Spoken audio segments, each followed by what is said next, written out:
আল্লাহ খুব খুশি হয় বান্দা যখন আল্লাহর উপর ভরসা করে।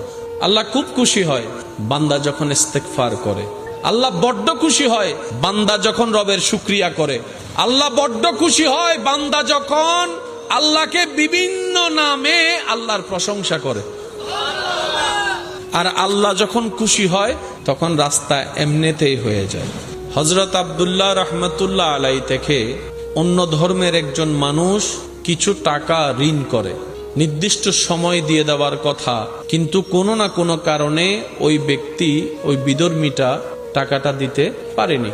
আব্দুল্লাহ রহমতুল্লাহ আলাই আল্লাহর বন্ধু, আল্লাহর পছন্দের মানুষ, আল্লাহর পছন্দের বান্দা, যে রাস্তা দিয়ে হেঁটে যেত ওই মানুষটা আল্লাহ ওয়ালা আব্দুল্লাহ রহমতুল্লাহ আলাইকে দেখে লজ্জায় অন্যদিকে চলে যেত। টাকা মেরে খাওয়ার জন্য নয়, দিতে না পারার লজ্জা, কথা রাখ